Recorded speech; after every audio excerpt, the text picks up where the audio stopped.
যুবকদের সম্পর্কে প্রথম হাদিস, রাসূল সাল্লাল্লাহু আলাইহি ওয়াসাল্লাম বলেছেন, কিয়ামতের মাঠে মানুষ যখন উঠবে, আমরা উঠবো কিনা?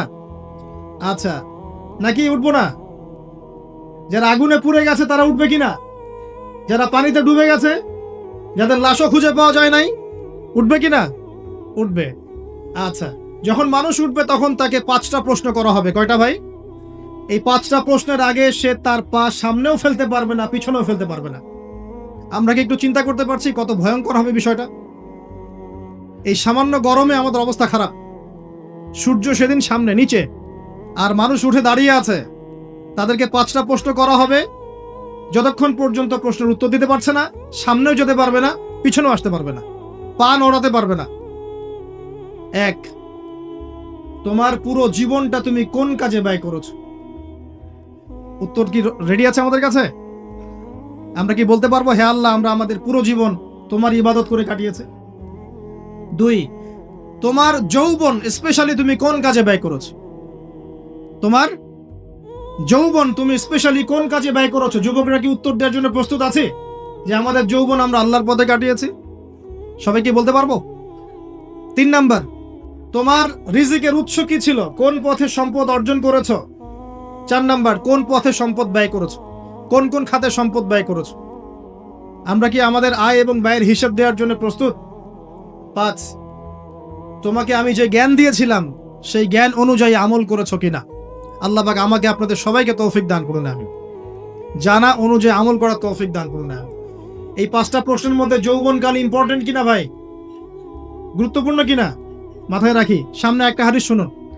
রাসূল সাল্লাল্লাহু আলাইহি সাল্লাম বলছেন, এই কিয়ামতের মাঠেই 7 শ্রেণীর মানুষকে আল্লাহ পাক বিশেষ মেহমানদারির ব্যবস্থা করবেন, আরশের ছায়ায় ছায়া দিবেন ইনশাআল্লাহ।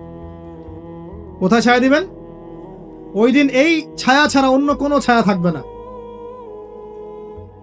নবী সাল্লাল্লাহু আলাইহি ওয়াসাল্লাম বলছেন, তার মধ্যে প্রথম শ্রেণী হচ্ছে ইমামুন আদিল, ন্যায়পরায়ণ শাসক। ন্যায়পরায়ণ, আচ্ছা, ন্যায়পরায়ণ শাসকের একটা এক্সাম্পল দেই। মক্কার জাহেলি যুগে সাহাবীরা ঈমান নিয়ে এসেছেন, বাস তাদের উপর নির্মম নির্যাতন শুরু হয়ে গেছে, আবু জেহেল, আবু লাহাব, উতবা, শাইবা। তখন সাহাবীরা আল্লাহ রাসূলের কাছে এসে বলছেন, ইয়া রাসূলুল্লাহ, আপনি একটু বদদোয়া করেন, তাদের উপর বদদোয়া করেন, আমরা তো আর পারছি না। নবী সাল্লাল্লাহু আলাইহি ওয়াসাল্লাম বললেন, তোমরা মক্কা থেকে হিজরত করে হাবাসায় চলে যাও। কোথায়? হাবাসা। হাবাসা মানে হচ্ছে আবিসিনিয়া। আবিসিনিয়া মানে এখনকার ইথিওপিয়া, ইরিত্রিয়া। নাম শুনেছেন কি? বিশেষ কোচিং তো করছেন অনেকে। আফ্রিকা মহাদেশের একটা ছোট্ট দেশ ইরিত্রিয়া, ওখানে চলে যাও। তখন বলেছিলেন তিনি হাবাসায় চলে যাও। সাহাবীরা জিজ্ঞাসা করছেন, হাবাসায় কেন? নবী সাল্লাল্লাহু আলাইহি ওয়াসাল্লাম বলছেন, সেখানে একজন খ্রিস্টান ন্যায়পরায়ণ শাসক আছেন, যার রাজ্যে কেউ জুলুমের শিকার হয় না। কি বললাম বলেন তো? হাবাসায় কে আছেন? একজন মুসলিম না খ্রিস্টান? খ্রিস্টান ন্যায়পরায়ণ শাসক আছেন, যার রাজ্যে কেউ জুলুমের শিকার, মুসলমান নন এমন একজন শাসকের প্রশংসা করে আমাদের নবীজি বললেন, তার রাজ্যে কেউ জুলুমের শিকার হয়। সুবহানাল্লাহ। সাহাবীরা সেখানে হিজরত করলেন। নেতৃত্ব দিয়েছেন জাফর বিন আবি তালিব রাদিয়াল্লাহু আনহু। সেই সাহাবী বাদশা নাজাশী, তার নাম ছিল বাদশা নাজাশী, তার সামনে দাঁড়িয়ে সূরা মারিয়াম তেলাওয়াত করেছিলেন। ওই সূরা মারিয়ামে ইয়াহইয়া, জাকারিয়া, ঈসা, তার মা, এই গল্প ঘটনাগুলো আছে। এই সূরার তেলাওয়াত শুনে বাদশা নাজাশীর চোখ দিয়ে পানি পড়তে পড়তে দাড়ি ভিজে গিয়েছে। সুবহানাল্লাহ। শেষে তিনি ঈমান নিয়ে আসেন, মুসলমান হন, আলহামদুলিল্লাহ। আমাদের নবীজি তার জানাজার নামাজ পড়েছিলেন। আমাদের নবীজি তার গায়েবানা জানাজার নামাজও পড়েছেন, বলেন সুবহানাল্লাহ। এখানে একটা পয়েন্ট খালি বলতে চাই, একজন অমুসলিম শাসক সম্পর্কে আমাদের নবীজি মন্তব্য করেছিলেন, তার রাজ্যে কেউ জুলুমের শিকার হয় না। আর আজকের দিনে সারা বিশ্বের কোন কোন ক্ষেত্রে মুসলিম শাসকদের ব্যাপারেও এই কথা বলা যায় না যে তার রাজ্যে কেউ জুলুমের শিকার হয়। আল্লাহ পাক বলছেন, আরশের ছায়া আমি ছায়া দিব 7 শ্রেণীর মানুষকে। কয় শ্রেণী? তার মধ্যে প্রথম শ্রেণী হচ্ছে ইমামুন আদিল, ন্যায়পরায়ণ শাসক। আল্লাহ পাক আমাদের সমস্ত শাসকদেরকে ন্যায়পরায়ণ হওয়ার তৌফিক দান। 2 নাম্বার, সেই যুবককে আমি সেখানে আশ্রয় দিব যেই যুবক তার যৌবন কালটা আল্লাহর পথে কাটিয়ে দিয়েছে। এবার কি হাদিসটা আপনি পেয়েছেন? এর আগের হাদিস কি শুনলেন? পা নড়াতে পারবেন না যতক্ষণ পর্যন্ত এই প্রশ্নের উত্তর না দিচ্ছেন যৌবনকাল কোন পথে ব্যয় করেছেন। এখন যদি আল্লাহর পথে ব্যয় করেন তাহলে আরশের ছায়া ছায়া পাচ্ছেন আলহামদুলিল্লাহ। বাকিগুলো কারা কারা একটু বলে দেই। 3 নাম্বার হচ্ছে সেই ব্যক্তি যে একজন আরেকজনকে মহব্বত করে, এক ব্যক্তি আরেক ব্যক্তিকে মহব্বত করে শুধুমাত্র আল্লাহর সন্তুষ্টির জন্য। কথা কি বুঝতে পারছেন? এই মহব্বত আবার এই ছেলে মেয়ের ফ্রি মিক্সিং না। কথা বুঝতে পারেনি? দিনের খাতিরে মহব্বত, আল্লাহর জন্য মহব্বত, আল্লাহর জন্য ঘৃণা। 4 নাম্বার এমন ব্যক্তি যে এত গোপনে দান করে যে তার বাম হাত জানে না ডান হাত কি দান করেছে। আমরা তো এখন 1 টাকা দান করলে 100 টাকা ফুটাই। ফেসবুক আছে, মারাত্মক একটা জিনিস ফেসবুক, মানে এটা মানুষকে আর মানুষ রাখে না। যে ব্যক্তি ফেসবুকে আসক্ত তার সাথে কথাবার্তা বলা, লেনদেন, চলাফেরাও খুব ডিফিকাল্ট। মানে কি বোঝেন আগে কথাটা? কেন ডিফিকাল্ট? কারণ সে এত বেশি আসক্ত এখানে যে পান থেকে চুন খসলে সে আপনাকে পাবলিকলি ধুয়ে রেখে দিবে। একদম কিছু হইলে আপনাকে ফেসবুকে টেনে নিয়ে আসবে, ফেসবুকে সবাইকে বলবে উনি আমার সাথে এই কাজ করছে। আপনি বলারও টাইম পাবেন না যে আপনি নির্দোষ। খুব মুশকিল না এগুলা? আল্লাহ মাফ করুক আমাদেরকে। এমন ভাবে দান করে যে বাম হাত জানে না ডান হাত কি দান করছে। 5 নাম্বার এমন ব্যক্তি যে এটা যুবক, এটাও যুবক, যাকে কোনো সুন্দরী নারী আহ্বান করছে জিনার জন্য, সুন্দরী উচ্চ বংশের নারী, যে আসো আমার সাথে জেনা করো। ওই ইউসুফ আলাইহিস সালামের মতো, মনে আছে? ইউসুফ আলাইহিস সালামের ঘটনা মনে আছে? আচ্ছা, কিন্তু সেই যুবক বলে, সেই ব্যক্তি বলে ইন্নী আখাফুল্লাহ, আমি আল্লাহকে ভয় করি, আমি তোমার সাথে খারাপ কাজ করতে পারবো। এরকম ছেলে এবং এরকম মেয়ে এখন সমাজে খুঁজে পাওয়া যায়? হাতে গোনা, হাতে গোনা। আপনি অনলাইন ঘাটাঘাটি করেন, গুগল করেন, ক্রস চেক করেন, দেখবেন বাংলাদেশের 25 বছরের কম বয়সী ছেলে আর মেয়েদের জেনার হার কত আপনি বের করে দেখেন।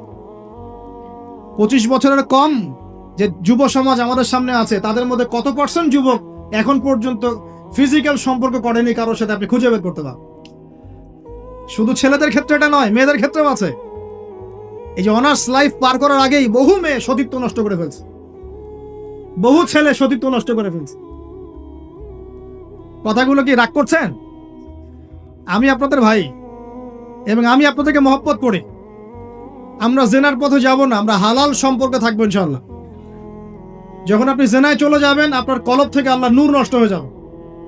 এটা এমন একটা পাপ যেটা করার পর মানুষ আল্লাহর সামনে মাথা তুলে দাঁড়াতে পারে না, লজ্জায় চোখ নেমে যায়, ইবাদতে স্বাদ পায় না। যখন হারাম সম্পর্কে, ফ্রি মিক্সিং, এগুলোতে মানুষ থাকে, ইবাদতে মানুষ স্বাদ পায় না। দিনের পর দিন ইবাদত করে মনোযোগ আসে না, মন লাগে না, চোখ দিয়ে একটু পানি বের হয় না, আল্লাহর জন্য কাঁদতে পারে না, কারণ মনের মধ্যে তো নূর নাই। আর যখন একটা মেয়ে বেপরদায় থাকে, সে অনেক ইবাদত করলেও তার এই বেপরদায় থাকার কারণে সমাজের বহু মানুষের চোখের জেনা হয়ে যায়। এতে করে ওই সব মানুষের পাপের ফল এই মেয়েটাকে ভোগ করতে হয়, এবং মানুষের চোখের বদনজর লাগে, ওই মেয়ে অসুস্থ হয়ে পড়ে মানসিকভাবে, শারীরিকভাবে। আমি আমাদের যুবক ভাই এবং যুবতীদের বোনদেরকে রিকোয়েস্ট করব, আল্লাহর ওয়াস্তে চরিত্রটাকে পবিত্র রাখার চেষ্টা করুন। আল্লাহ পাক তৌফিক দান করুন। এই যুবককে আল্লাহ পাক আরশের ছায়া দিবেন যে একটা মেয়েকে পেয়েও আল্লাহর ভয় তাকে ভোগ করে নাই। আল্লাহ পাক এরকম যুবক ঘরে ঘরে তৈরি করুন। তাহলে কি করবেন ভাই? হালাল উপার্জনের ব্যবস্থা করবেন, ব্যাস সরাসরি বিয়ে করে ফেলবেন। পরিবারকে বোঝানোর চেষ্টা করবেন, না বুঝলে আন্দোলন শুরু করবেন যে আমি জেনা করতে চাই না, আমি বিয়ে করতে চাই, বিয়ে আমার দেওয়ানি লাগবো, এরকম। ব্যাস তারপর দেখবেন বাপ মা কেমন করে বিয়ে না দেয়। আল্লাহ সাহায্য করবে ইনশাআল্লাহ। আল্লাহ আমাদের যুবক ভাইদেরকে চরিত্র হেফাজত করার স্বার্থে বিয়েকে সহজ করে দেয় না। আমি আবার কাউরে নিয়ে পালায় যায় না, ওই কাজ করতে যায় না কিন্তু আবার, ঠিক আছে? কারণ এভাবে কোর্টে গিয়েও যদি একটা মেয়ে বিয়ে করে, এই বিয়ের জায়েজ না জায়েজ নিয়ে অনেক কথা আছে। অতএব এইসব ঝুঁকির মধ্যে যাবেন না, বাসায় বোঝানোর চেষ্টা করবেন। আর এক শ্রেণীর ব্যক্তি আছে যাদেরকে আল্লাহ পাক আরশের ছায়া দিবেন। তারা কারা? যারা গোপনে আল্লাহকে স্মরণ করে কাঁদতে পারে, বলি সুবহানাল্লাহ। এখন এই দুটো হাদিসের মধ্যে যুবকদের অবস্থান কি পেয়েছেন? আচ্ছা, আরেকটা শোনাই এবার। নবী সাল্লাল্লাহু আলাইহি ওয়াসাল্লাম বলেছেন 5টা জিনিস আসার আগেই 5টা বিষয়কে মূল্যায়ন কর। 1, তোমার বার্ধক্য আসার আগেই তোমার যৌবনকে মূল্যায়ন করো। যৌবনের গুরুত্ব পেলেন তো এবার? তোমার মৌত আসার আগেই তোমার জীবনকে মূল্যায়ন করো। সচ্ছল থাকা অবস্থাতেই অসচ্ছলতাকে মূল্যায়ন করো, অসচ্ছলতা আসার আগেই সচ্ছলতাকে মূল্যায়ন করো। অসুস্থতা আসার আগেই সুস্থতাকে মূল্যায়ন করো। এবং এই যে কথাটা বললাম যে তোমার বার্ধক্য আসার আগেই যৌবনকালটাকে মূল্যায়ন করো, এই হাদিসগুলোর মধ্যে আমরা সংক্ষিপ্ত পরিসরে যৌবনকালের গুরুত্ব পাচ্ছি কিনা ভাই? এখন এই যৌবনকালটা আমাদের কাটানো উচিত আল্লাহ পাকের ইবাদতের মধ্য দিয়ে। এই যৌবনকালটা আমাদের কাটানো উচিত কয়েকটা বিষয়ের মধ্য দিয়ে। তার মধ্যে আমি 10টা পয়েন্ট আপনাকে বলবো। কয়টা ভাই? 10টা। এক, এই যৌবনকালে সবার আগে আমাদের কর্তব্য হচ্ছে দ্বীনের ইলম অর্জন করা। কি করা ভাই? দ্বীনের ইলম অর্জন বলতে আমি কি বোঝাচ্ছি? দ্বীনি ইলম অর্জন বলতে আপনাকে আমি বোঝাচ্ছি যে কমপক্ষে কোরআনটুকু তেলাওয়াত করতে শিখুন, হাদিসগুলো পড়তে শিখুন, ইসলামী বইপত্র পড়াশোনা করুন, পাশাপাশি জেনারেল সাবজেক্টগুলোও পড়াশোনা করুন। এদিকে আপনি এগিয়ে যান, এদিকেও এগিয়ে যান, দুই দিকে আগাতে থাকেন। এর পাশাপাশি বরেণ্য ওলামায়ে কেরামদের সোহবতে থাকার চেষ্টা করেন। যারা রিনাউন্ড এবং বরেণ্য ওলামায়ে কেরাম, তাদের সোহবতে থাকার চেষ্টা করেন। ইলম অর্জনের অনেক ধাপ আছে। শুরু করেন কোরআন তেলাওয়াত দিয়ে, তারপরে আস্তে আস্তে হাদিসে যান, কোরআনের তাফসীরে যান, ইতিহাস পড়েন, ইসলামের ইতিহাস পড়েন, ইসলামিক অর্থনীতি পড়েন, রাসূলের জীবনী সিরাত পড়ে দেখেন, ইসলামিক ফিকহের বইগুলো পড়ে দেখেন। আস্তে আস্তে গ্র্যাজুয়ালি আপনি সামনে যাবেন। এই সিলেবাসটা আপনি কোত্থেকে পাবেন? এই সিলেবাসটা দেখবেন প্রত্যেক জেলায় জেলায় বরেণ্য কওমি ওলামায়ে কেরাম আছেন না, তাদের সাথে পরামর্শ করবেন, আপনাকে সুন্দর সিলেবাস করে দেবে ইনশাআল্লাহ। এইভাবে আপনি পড়াশোনা করবেন এবং ওস্তাদের সাথে থেকে পড়াশোনা করবেন। একা একা সবকিছু করা যায়? একা একা সবকিছু করা যায় না। একটা সিলসিলা লাগে, একটা ওস্তাদের সোহবত লাগে, নাকি? একা একা কি কোরআন সুন্নাহ সব বুঝে ফেলতে পারবেন আপনি? তাই মনে হয়? কখনোই না। অতএব বরেণ্য আলেমদের সোহবত লাগবে, আবার আপনার চেষ্টাও লাগবে। আল্লাহ পাক তৌফিক দান করুন। এই যৌবনকালের প্রথম কাজ কি ভাই? ইলম অর্জন করা। 2 নাম্বার, এই যৌবনকালে আমরা যে পরিমাণ ফিজিক্যালি ফিট থাকি, শরীরে শক্তি থাকে, উদ্যম থাকে, আমাদের বয়সটা 40-50 হয়ে গেলে সেটা থাকবে না। থাকবে? অতএব এই যৌবনকালে বেশি বেশি ইবাদত করতে থাকেন। আল্লাহ পাক তৌফিক দান করুন। এই যৌবনকালে 5 ওয়াক্ত নামাজ তো পড়বেনই, এর পাশাপাশি নফল নামাজগুলো পড়ার চেষ্টা করবেন। এর পাশাপাশি আপনি চেষ্টা করবেন তাহাজ্জুদের ওয়াক্তে একটু নামাজ পড়ার জন্য, কমপক্ষে 2 রাকাত, অ্যাটলিস্ট 2 রাকাত নামাজ তাহাজ্জুদের সময় পড়ার চেষ্টা করি। আল্লাহ আমাকে তৌফিক দেখ, আপনাদের সবাইকে তৌফিক দান করুন। ওই সময় আপনি যে দোয়াই করবেন আল্লাহর কাছে কবুল হবে ইনশাআল্লাহ। যে দোয়াই করবেন আল্লাহ কবুল করবেন ইনশাআল্লাহ। যদি আপনার রিজিকটা কি হয়? হালাল হয়। হারাম রিজিক দিয়ে ইবাদত কবুল হয়? হারাম রিজিকের দোয়া কবুল হয়? কবুল হয় না। 3 নাম্বার, এই যৌবনকালে আমরা রাসূলের সুন্নতের উপর বেশি আমল করব ইনশাআল্লাহ। পারা যাবে ইনশাআল্লাহ? তাহলে নিয়াত করতে পারি যে ইনশাআল্লাহ চেহারাগুলো পরিবর্তন হবে। চেহারা পরিবর্তন মানে কি? হ্যাঁ, রাখা যাবে না? এখনো গজায় নাই। প্রত্যেক সপ্তাহে আপনাকে নবীর সুন্নতের উপর এরকম করে কুরবানি এবং জবাই করতে কে বলেছে? নবী সাল্লাল্লাহু আলাইহি ওয়াসাল্লামের সুন্নতকে জবাই করাটা কি ভালো কাজ? হ্যাঁ বলেন তো। আমরা তো এমন অনেক নাপিত ভাইদেরকে চিনি যারা এই ধরনের বক্তব্যগুলো শুনে আলহামদুলিল্লাহ জীবন পরিবর্তন করেছেন। তার দোকানে লিখে দিয়েছেন এখানে চুল কাটা হয়, দাড়ি শেভ করা হয় না। খুশি হন না? মুসলিমদের কথা বলছি, অমুসলিমদেরকে নিয়ে আমাদের চিন্তা নাই তো? চিন্তা আছে? একটা কথা মনে রাখবেন, একটু কথাটা মনের কান দিয়ে শোনেন। দাড়ি হচ্ছে একমাত্র ভিজিবল সুন্নত। দাড়ি হচ্ছে একমাত্র ভিজিবল সুন্নত। ভিজিবল মানে কি? যা দেখা যায়। দাড়ি একমাত্র ভিজিবল সুন্নত, দৃশ্যমান সুন্নত, যেটা নিয়ে আপনি আমি কবরে যাব ইনশাআল্লাহ। আর কোন সাইন দেখে বোঝার বুদ্ধি নাই এই ব্যক্তি কত বড় মুসলিম, কত বড় সুন্নতের পাবন ছিল। খালি কপালের সেজদার দাগ আর চেহারার দাড়ি বাকি থাকবে ইনশাআল্লাহ। কথা বুঝতে পারছেন ভাই? নিয়াত করা যায় একটু দাড়ি ছেড়ে দিব, নাকি দাড়ি রাখলে চাকরি পাবেন না? দাড়ি রাখলে মেয়ে দিবে না নাকি? তো যেই মেয়ে দাড়ি রাখলে বিয়ে করতে চায় না তাকে বিয়ে করারও দরকার নাই। আর দাড়ি রাখলে যে চাকরি আপনাকে ছাড়তে হয় ওই চাকরিও করার দরকার নেই। চাকরির মধ্যে সব রিজিক আপনার মনে হয়? রিজিকের সবচেয়ে বড় অংশ আছে কিসের মধ্যে? বিজনেসের মধ্যে। যারা বিজনেস করে তাদের আন্ডারেই লক্ষ লক্ষ মানুষ চাকরি করে।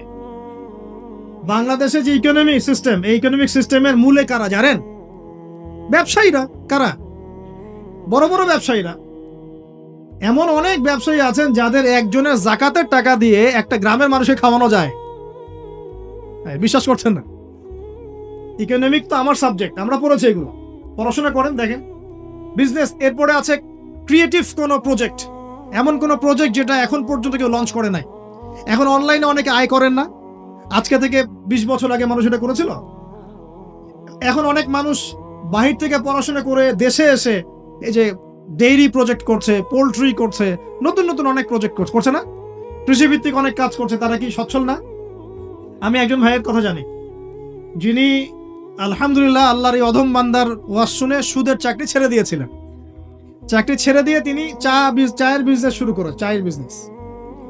ইদানিং জানলাম তিনি এখন মানুষকে টাকা ধার দেন। মাশাআল্লাহ, তিনি এখন মানুষকে টাকা ধার দেন চায়ের ব্যবসা করেই। আর আমাকে তো এখনো মানুষের কাছে হাত পাততে হচ্ছে। কথা বুঝতে পারেন নাই? আল্লাহ পাক তাকে সুদ ছেড়ে দেওয়ার জন্য সচ্ছল করে দিয়েছেন। এই ওসিলা দিয়েই তিনি সচ্ছল হয়েছেন আলহামদুলিল্লাহ। রিজিক কার হাতে? এটা বিশ্বাস করেন, রিজিক আল্লাহর হাতেই। আল্লাহ পাক চাইলে আপনাকে বেহিসাব রিজিক দিবেন ইনশাআল্লাহ। অতএব সুন্নতকে বিসর্জন দিয়ে নয়, সুন্নতে থাকেন, আল্লাহ পথ খুলে দিবেন ইনশাআল্লাহ। আল্লাহ পাক তৌফিক দান করুন। যুবক ভাইদেরকে বলছিলাম, তাহলে প্রথম কাজ আমাদের ইলম অর্জন করা, তারপরে কি ভাই? নামাজের পাবন্দ হওয়া, আর নামাজ ফরজের পাশাপাশি নফলগুলোও চর্চা করা। 3 নম্বর বলেছি রাসূলের সুন্নতের উপর একদম ইস্তেকামা, দৃঢ়ভাবে আমল করা। আর সুন্নত শিখতে হলেই তো 3 দিনের জন্য বেরিয়ে যান, 7 দিনের জন্য, 40 দিনের জন্য বেরিয়ে যান। সুন্নত শিখিয়ে আপনাকে বাসায় পাঠাই দিবে ইনশাআল্লাহ। পড়াবে না? অনেক মানুষ মনে করে যে তাদের ওখানে গেলে আমার আকীদা নষ্ট হয়ে যাবে। হ্যাঁ, তাই না? তারা বিভ্রান্ত। হ্যাঁ, নাউজুবিল্লাহ। স্বপ্নে পাওয়া ধর্ম, অনেকে টিটকারি মারে, স্বপ্নে পাওয়া ধর্ম। এইসব ব্যাঙ্গের ছাতার মতো আদর্শের দিকে মুখ ফিরাবেন না। মাকবুল জামা, যেগুলো মাকবুল জামা, ক্লাসিক্যাল ইসলাম, এর মধ্যে থাকেন, আপনি বিভ্রান্ত হবেন না ইনশাআল্লাহ। তারা আপনাকে কখনো খারাপ কাজে আদেশ করেছে? কত চোর ডাকাত মদখোর মানুষ সেখানে গিয়ে 5 ওয়াক্ত নামাজি হয়ে গেছে, সুদের ব্যবসা ছেড়ে দিয়েছে, মাদক ছেড়ে দিয়েছে, আল্লাহর ওলি হয়ে গেছে আলহামদুলিল্লাহ। তো আপনাকে তারা সুন্নত শিখিয়ে বাসায় পাঠিয়ে দিবে। এছাড়া আপনি অন্যভাবে শিখতে চাইলে শিখবেন, সমস্যা কি? যদি মাদ্রাসায় পড়ার তৌফিক থাকে তাহলে পড়বেন। সবাই কি মাদ্রাসায় পড়ার তৌফিক পাবে? পাবে না। নিঃসন্দেহে কিছু মানুষ তৌফিক পাবে, কিছু মানুষ হয়তো পাবে না। যারা পাবে না তারা দিন শিখবে কিভাবে? এভাবেই তো শিখবে। সুন্নতের উপর আমল করতে হবে, এটা সবচেয়ে বড় কথা। আল্লাহ পাক আমাদের সবাইকে সুন্নাহর উপর আমল করে তৌফিক দান করুন। 4 নম্বর ভাই, যৌবনকালে আমরা আমাদের সময়গুলোকে মূল্যায়ন করবো ইনশাআল্লাহ। কথা বুঝতে পারছি ভাই? সময় মূল্যায়ন কেমন? আপনার দিন রাতের একটা রুটিন থাকবে, এলোমেলো লাইফ লিড করবেন না। এই যে আমরা, আল্লাহ মাফ করুক, আমরা এখন 3টায় 2টায় 4টায় ঘুমাই, 12টা 1টা 2টায় উঠি, নাউজুবিল্লাহ। এতে করে কি আমাদের রুটিন লাইফটা ঠিক আছে? আমাদের খাওয়ার ঠিক নাই, আমাদের ঘুমের ঠিক নাই, আমাদের মানে খাবারের যে অভ্যাস, খাদ্যাভ্যাসে ঠিক নাই। আমরা একটু খেলাধুলা আগে করতাম, সেটাও এখন করি না। সারাদিন ফোন নিয়ে বসে থাকি, আর এই যে ইউটিউব ফেসবুকে বসে থাকি। গোল হয়ে বসে লুডো খেলে। গোল হয়ে কি করে? লুডো খেলে, অনলাইনে গেমস খেলে, অনলাইনে পাবজি খেলে, ফ্রি ফায়ার খেলে। আগে তো তাও ছেলে পেলে একটু ফুটবল খেলতো, ক্রিকেট খেলতো, আমরাও তো খেলেছি। ওই সময় তাও আলহামদুলিল্লাহ আমাদের ফিজিক্যাল ফিটনেস অনেক ভালো ছিল। এখন ওগুলো বাদ দিয়ে যে মানুষ পর্নোগ্রাফি দেখছে, লুডো খেলছে, পাবজি খেলছে, ফ্রি ফায়ার খেলছে, সারাদিন অনলাইনে বসে অথর্বর মতো বসে আছে, এটা কি ভালো হচ্ছে? এজন্য অ্যাটলিস্ট ফজরের নামাজ পড়ে জিকির আজগার করে পড়াশোনা করে আধা ঘন্টা 1 ঘন্টা একটু খেলাধুলা করলে কি সমস্যা? একটু ফুটবল খেলেন, দৌড়াদৌড়ি করেন, জগিং করেন, একটু ব্যায়াম করেন। আল্লাহ পাক আপনাদের যৌবনে বরকত দান করুন, আমিন। এই কাজগুলো করতে হবে কিনা? ভালো না খারাপ? করেন। আর নিয়মতান্ত্রিক লাইফ লিড করবো আমরা। নিয়মতান্ত্রিক, আমার জীবনে একটা রুটিন থাকবে, এই রুটিনের বাইরে যাব না। পড়াশোনার রুটিন থাকবে, খেলার বা এক্সারসাইজ রুটিন থাকবে, খাওয়া দাওয়ার রুটিন থাকবে, দাওয়ার রুটিন থাকবে, আমি আলেম ওলামাদের কাছে যাব, এই রুটিন থাকবে। একটা রুটিন লাইফ লিড করবেন, এলোমেলো জীবন যাপন করবেন। আল্লাহ পাক আমাকে তৌফিক দান করুন, আপনাদের সবাইকে তৌফিক দান করুন। কয়টা বলেছি ভাই? বলেন। 6 নাম্বার। যৌবনকালে সবচেয়ে বেশি বেঁচে থাকবো নারীর ফিতনা থেকে। কি থেকে ভাই? খুব ডেঞ্জারাস। এদিকে দেখেন না ভাই, আমার দিকে দেখেন, ও থাক না ওর মতো। যৌবনকালে সবচেয়ে বেশি বেঁচে থাকবো কি থেকে? একটা হাদিস বলি, নবী সাল্লাল্লাহু আলাইহি ওয়াসাল্লাম বলেছেন, মা তারাকতু বা'দি ফিতনাতান আদাররু আলা রিজালি মিনান নিসা। আমি আমার পরে, নবীজি বলছেন, আমি আমার পরে পুরুষদের জন্য নারীদের চেয়ে ভয়ঙ্কর কোন ফিতনা রেখে যাই নাই। কেমন ফিতনা? আপনি একটু অনেস্টলি বলেন তো দেখি, যে আমরা যারা পর্নোগ্রাফিতে টুকটাক আসক্ত বা এ ধরনের অনলাইনে বা অফলাইনে এ ধরনের হারাম সম্পর্কের সাথে আছে, মন থেকে কি আপনি ফিল করেন যে আল্লাহ আপনার সাথে আছেন? বলেন তো দেখি, অনেস্টলি বলেন। আপনি যখন নামাজ পড়ে বাসায় ফিরে যান, ফিরে যেতে যেতে যদি আপনার চোখে খারাপ কিছু পড়ে, আপনার মনের নূরটা নষ্ট হয়, আপনি বুঝতে পারেন না? বুঝতে পারেন না? যখন আপনি এরকম হারাম কোনো সম্পর্কে আছেন, নাউজুবিল্লাহ, আপনার মনটা যে শক্ত হয়ে গেছে, আপনি বুঝতে পারেন না? আল্লাহর ওয়াস্তে নারী জাতির ফিতনা থেকে সর্বোচ্চ দূরত্ব অবলম্বন করবেন। আল্লাহ পাক তৌফিক দান করুন। কি করব তাহলে আমরা? ওই যে বলেছি, হালাল সম্পর্ক করতে পারলে হালাল, যদি করতে না পারি সবর করবেন। কি করবেন? সবর করবেন, ভালো কাজে ব্যস্ত থাকবেন, বেশি বেশি রোজা রাখবেন। কি করবেন? বেশি বেশি রোজা রাখবেন। সোমবারে রোজা রাখবেন, বৃহস্পতিবারে রোজা রাখবেন। এভাবে আপনি আপনার জীবনটা গুছিয়ে নেন, আল্লাহ পাক প্রবৃত্তিকে নিয়ন্ত্রণ করার ক্ষমতা দিবেন ইনশাআল্লাহ। এরপরেও যদি ভুল হয়ে যায়, হতে পারে এই যুগটা ফিতনার যুগ, চরম ফিতনার যুগ। যদি কোনো ভুল হয়ে যায়, খবরদার আপনি হতাশ হবেন না। ভুল হয়ে গেলে কখনো হতাশ হবেন না। হতাশা শয়তানের পক্ষ থেকে আসে। কখনো হতাশ হবেন না। দেন ওযু করে জায়নামাজে দাঁড়িয়ে 2 রাকাত নামাজ পড়ে আল্লাহকে বলবেন, আল্লাহ আমার ভুল হয়ে গেছে, আমাকে মাফ করে দাও। পারা যাবে ইনশাআল্লাহ। জীবনে কখনো হতাশ হবেন না। জীবনে যাই হয়ে যাক না কেন, কখনো হতাশ হবেন না। মনে রাখবেন, আল্লাহ আপনার রব, আল্লাহ আপনার সাথে আছেন ইনশাআল্লাহ। অতএব নারীর ফিতনা থেকে নিজেকে বাঁচিয়ে রাখার চেষ্টা করুন, আল্লাহ পাক তৌফিক এনায়েত করুন। 7 নাম্বারটা হচ্ছে, এই সমাজ আপনাকে যেভাবে শেখায়, কিভাবে শেখায়? এই যে স্কুল, কলেজ, ইউনিভার্সিটি, চাকরি, বিয়ে, সন্তান প্রতিপালন, আর তারপর ইন্না লিল্লাহি ওয়া ইন্না ইলাইহি রাজিউন, এই তো শেখায় নাকি? সবসময় মনে রাখবেন যে আল্লাহ রাব্বুল আলামিনের পরিকল্পনাই আপনার উপরে সবচেয়ে বেশি অগ্রাধিকার যোগ্য।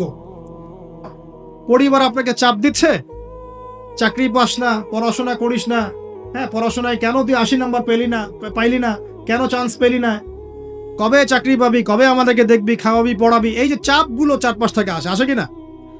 এতে করে অনেক যুবক দেখা যায় মাদকাসক্ত হয়, অনেকে দেখা যায় আত্মহত্যা করছে ইদানিং, করছে কিনা ভাই? এই শব্দটা থেকে আমি এই পয়েন্টটা আজকে লিখেছিলাম, যে ভুলেও আল্লাহর প্রতি বিশ্বাস এবং তাওয়াক্কুল হারাবেন না। সমাজ যেভাবে শেখায়, সমাজ চারপাশে যে চাপ আপনাকে দিচ্ছে, এই চাপে নিজে গা ভাসিয়ে দিবেন না। আপনি আল্লাহর কাছে দোয়া করবেন, আল্লাহর কাছে পথ চেয়ে নিবেন এবং আল্লাহর প্রতি তাওয়াক্কুল ভরসা করবেন। কখনো আত্মহত্যার পথ বেছে নিবেন। কি হয়েছে? 80 নাম্বার পান নাই তো কি হয়েছে? আপনি চেষ্টা করেছেন কিন্তু চান্স পান নাই তো কি হয়েছে? চেষ্টা তো করেছেন আপনি চেষ্টা করেছেন, ইউনিভার্সিটিতে চান্সের জন্য আপনি চান্স পাই নাই, চেষ্টা করেছেন না আপনি? বাস, চেষ্টা করেছেন, পাই নাই, তাকদিরে ছিল পাই নাই, বাস। আমি আমার চেষ্টা করেছি। কখনোই আত্মহত্যার পথ বেছে নেবেন না।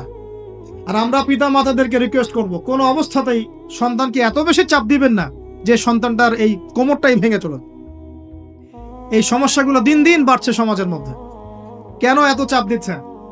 তার প্রতিভা কোথায় খুঁজে বের করুন। তাকে জোর করে কেন টেনে লম্বা করার চেষ্টা করছেন? আমাদের সমাজে বাচ্চা হয়ে গেলেই তার পিঠে একটা সিল মেরে দেই, হয় ডাক্তার না হলে ইঞ্জিনিয়ার। কেন? এর বাইরে কোনো প্রফেশন নাই? আমার সন্তানকে হয় ঢাকা বিশ্ববিদ্যালয়ে চান্স পেতে হবে, না হলে বুয়েটে, না হলে এখানে। এর বাইরে আর কোথাও পড়ারই জায়গা নাই। আর এখানে পড়লেই আমার ছেলে বা আমার মেয়ে একদম সবচেয়ে বড় জ্ঞানী হবে, অন্য কোনো ভাবে হবে না, এটা গ্যারান্টি দেওয়া আছে? যারা সভ্যতা বিনির্মাণ করেছেন তারা কয়জন বড় বড় ডিগ্রি সার্টিফিকেট পেয়েছেন? খুঁজে বের করে দেখেন, খুঁজে বের করে। আমরা ফিলোসফির মধ্যে যে ফিলোসফারদের হিস্ট্রি পড়েছিলাম, তাদের মধ্যে বেশিরভাগই দেখা যায় স্কুলেও যায় নাই, কলেজেও যায়। আছে না এমন? আছে। আমি বলছি না আপনারা যাবেন না, আমি বলছি জ্ঞানের মানদণ্ড এটাই নয় যে আমার সার্টিফিকেট অর্জিত হয়েছে। সার্টিফিকেটটাই জ্ঞানের মানদণ্ড নয় তো। হ্যাঁ, প্রতিযোগিতার একটা জগৎ আছে, আমাকে সে জগৎ উতরাতে হবে। আপনি চেষ্টা করবেন, যদি না হয় তাকদীরে ছিল, হয় নাই, বাস হয়। আমাকে আল্লাহ পাঠিয়েছেন তার ইবাদত করার জন্য, এখানে আত্মহত্যা করার জন্য আল্লাহ আমাকে পাঠান নাই। আমার জীবন যদি দিতেই হয় তাহলে আল্লাহর জন্য দিব ইনশাআল্লাহ। ঠিক আছে কথা? ব্যাস, দুনিয়ার জন্য না। আল্লাহ আমাকে বোঝার তৌফিক দান করুন। কটা বললাম? 7টা না 8টা? 7টা। 8 নাম্বার। 8 নাম্বারটা ইম্পর্টেন্ট এবং এটা আপনাদের জন্য মজাদার। সেটা হলো 8 নাম্বারটা বেশি ইম্পর্টেন্ট। এটা হচ্ছে দিনের পথে চলার ক্ষেত্রে আপনি অনেক রকম মতবাদ পাবেন সামনে। কেউ বলবে আমারটা সঠিক, কেউ বলবে না ওরটা নয়, আমারটা সঠিক, কেউ বলবে না আমার দলটা সঠিক, কেউ বলবে না ওর সংগঠন সঠিক। এগুলো আপনার কান ভারী করে ফেলবে একদম। তখন মনে হবে যে আগেই ভালো ছিলাম রে ভাই, নামাজ পড়তাম না, এখন নামাজ পড়া শুরু করে দেখলাম যে আরে হাতটা বাঁধবো কোথায় এটাই তো ফিক্স করতে পারতেছি না। এখন আমার কিছু তো অভিজ্ঞতা আছে ভাই, নাকি ভাই? ওর আলোকে একটা কথা বল, সেটা হলো সমাজে কিছু ইখতিলাফি মাসআলা আছে, এই মাসআলাগুলো কানেও ঢুকাবেন না। আপনি ইবাদতের মধ্য দিয়ে আল্লাহকে পাওয়ার চেষ্টা করুন। এবং চিরায়ত একটা ইসলাম আমরা ফলো করছি না, এই ইসলামের মধ্যে এমন কিছু নাই যেটা আপনাকে জাহান্নামে নিয়ে যাবে, এমন কিছু নাই। হ্যাঁ, প্রত্যেকটা ঘরানার মধ্যে কিছু বিভ্রান্ত মানুষ থাকতে পারে, এমন কিছু মানুষ এমন আমল করছে যে আমলটা হয়তো কোরআন এবং হাদিসে নাই। এটা তার সমস্যা, কোরআন সুন্নাহর সমস্যা নয়। কথা বুঝতে পারছেন? এটা তার সমস্যা, সেই বেদাতটা করছে, সেই শিরকটা করছে। তার মানে এই নয় যে কোরআন হাদিস আমাকে শিরক শিখিয়েছে, বেদাত শিখিয়েছে। কোরআন এবং হাদিসে যেটা আছে এটা সুন্দর, এবং এটা চিরায়ত একটা ক্লাসিক্যাল ইসলাম আমাদের কন্টিনেন্টে আছে, বাংলাদেশেও আছে। এখানে থাকলে আপনি বিভ্রান্ত হবেন না ইনশাআল্লাহ তাআলা। বরেণ্য ওলামায়ে কেরামদের কাছে গিয়ে অন্তত একজন হকপন্থী আলেমের সাথে পরামর্শ করে আপনি আমল করার চেষ্টা করবেন। আর যে বিষয়গুলো নিয়ে ইখতিলাফ আছে এগুলো নিয়ে সমাজে মতপার্থক্য সৃষ্টি করে সমাজটাকে বিভক্ত করতে যায় না। আল্লাহর ওয়াস্তে মসজিদ ভাগ করতে যায় না, সমাজকে ভাগ করতে যায় না। জাতিগত ঐক্যটা রক্ষা করেন, আল্লাহ পাক বোঝার তৌফিক দান। আর যদি মানুষের মধ্যে খারাপ কিছু দেখি, ওই খারাপ কিছু বিষয়টা আমি এড়িয়ে যাবো ইনশাআল্লাহ। এন্ড কোনটা ভালো কোনটা খারাপ আমি বুঝবো কিভাবে? আমি 10 জন আলেমের সাথে পরামর্শ করবো, ব্যাস। আমি এত বড় আলেম নই, তাহলে আমি 10 জন আলেমের সাথে পরামর্শ করব যে হুজুর এই বিষয়টা চলছে, এটা সম্পর্কে আসলে বিষয়টা কি। একটা ঘরানার দিকে কখনো আপনি সাম্প্রদায়িকভাবে বায়াসড হয়ে যাবেন না। আপনি আপনার চিন্তাটাকে লিবারেল রাখবেন, হকটা যেখানে পাবো সেটা নিব ইনশাআল্লাহ। এমন নয় যে উনি বলেছেন বলেই হক, আর কারোটা নিব না, ওনারটাই নিব, এভাবে চিন্তা করবেন না। হক যেখানে আছে সেখানে যাবেন আপনি ইনশাআল্লাহ। আল্লাহ পাক আমাদেরকে বোঝার তৌফিক দান। আর যে ইখতিলাফগুলো আছে এগুলো নিয়ে সমাজকে বিভক্ত করতে যায় না, মতানৈক্য নিয়েই ঐক্য হবে ইনশাআল্লাহ তাআলা। আল্লাহ পাক আমাদেরকে এই কথাটা বোঝার তৌফিক দান। আর শেষের দুটো হলো যৌবনকালে আমরা আমাদের পরবর্তী জীবনের প্রস্তুতি গ্রহণ করবো ইনশাআল্লাহ। কারণ বার্ধক্যের জীবনে আপনি কিন্তু এই কাজগুলো এখন করতে পারছেন, সেগুলো পরে পারবেন না। অতএব এই সময়ই আপনি আপনার রিজিকের একটা অংশ সঞ্চয় করার চেষ্টা করুন, কিছু সাস্টেইনেবল অ্যাসেট করার চেষ্টা করুন, যাতে পরবর্তী বয়সে গিয়ে আপনাকে দিনের দিকে কাজ করার জন্য দুনিয়ার ফিতনায় পড়তে না হয়। আল্লাহ পাক আপনাদেরকে হালাল রিজিকের ব্যবস্থা করে দিন, আমি দোয়া করি আল্লাহুম্মা আমিন। আর সবশেষ যেটা বলতে চাচ্ছিলাম, দেখুন যৌবনকালে আমরা যা করতে পারবো অন্য সময় পারি না, তাই এই যৌবনেই ইলম অর্জন করে আল্লাহ পাকের দিনের এই দাওয়াতের মেহনত আমরা শহরে শহরে, গ্রামে গঞ্জে, জেলায় উপজেলায়, প্রত্যন্ত অঞ্চলে সমস্ত জায়গায় পৌঁছে দেব ইনশাআল্লাহ। যৌবনকালে আমরা বেশি বেশি দাওয়াতি কাজ করার চেষ্টা করবো, আল্লাহ পাক তৌফিক দান করুন। যতটুকু জানেন, আপনি এতটুকু জানেন না যে নামাজ পড়তে হয় 5 ওয়াক্ত, তাহলে নিজে পড়েন, মানুষকে নামাজের দাওয়াত দেন। আপনি এতটুকু জানেন না যে ভাই সুদ খাওয়া হারাম, জানেন কিনা ভাই? ব্যাস আপনি মানুষকে বলেন যে ভাই হালাল খাই, সুদ না খাই। আপনি এতটুকু জানেন না যে জেনা করা হারাম, ব্যাস আপনি আপনার বন্ধুকে দাওয়াত দেন, ভাই জেনার দিকে যাইস না এবং হারাম অ্যাফেয়ার্সে যাইস। যতটুকু জানেন অতটুকু মানুষের কাছে পৌঁছে দেন, আল্লাহ পাক তৌফিক দান। যুবক ভাইদেরকে আমি এই 10টা নসিহত করলাম আজ, এই নসিহতগুলো একটু মেনে চলেন, যৌবনটা সুন্দর হবে ইনশাআল্লাহ। এছাড়া আর অনেক নসিহত আছে, এগুলো ওই যে বইগুলোর নাম বলে দিয়েছি, আল্লামা তাকি উসমানী হুজুরের যে বইগুলো, এগুলো পড়েন, ইনশাআল্লাহ দেখবেন আরো অনেক হেদায়েত আপনি পাবেন। মোটা দাগে কথা হচ্ছে ইলম অর্জন করতে হবে। রাজি আছে কিনা ভাই? রাজি আছে কিনা বলেন? ইলম অনুযায়ী আমল বাড়িয়ে দিব, রাজি আছে কিনা? হকপন্থী ওলামায়ে কেরামের সাথে পরামর্শ করে চলবো, রাজি আছে কিনা? আমরা যৌবনকালে হালাল রিজিক অন্বেষণের চেষ্টা করবো, রাজি আছে কিনা? যৌবনের সময়কে বিন্যাস করে চলবো, এলোমেলো জীবনযাপন করবো না, রাজি আছে কিনা? নারীদের ফিতনা থেকে বেঁচে থাকার চেষ্টা করব, রাজি আছে কিনা? আগামী দিনের জন্য, ইসলামকে এগিয়ে নেওয়ার জন্য দাওয়াতের মেহনত করব, রাজি আছে কিনা? আচ্ছা, এখন আসেন, এগুলো আমাদের করণীয় ছিল, আমাদের যুবকরা এখন করছে কি সেটা শোন। আমাদের যুবকরা এখন কিশোর গ্যাং করছে, কিশোর গ্যাং কি করছে? আপনাদের পরিবারের কর্তা যারা আছেন তাদেরকে আমি একটু রিকোয়েস্ট করবো, আপনার সন্তানের দিকে খেয়াল রাখেন। আপনার সন্তানকে যত ছোট মনে করছেন, আপনার সন্তান এখন এত ছোট নয়। কিশোর বয়সে সে এমন পাপও করে ফেলেছে যা আপনি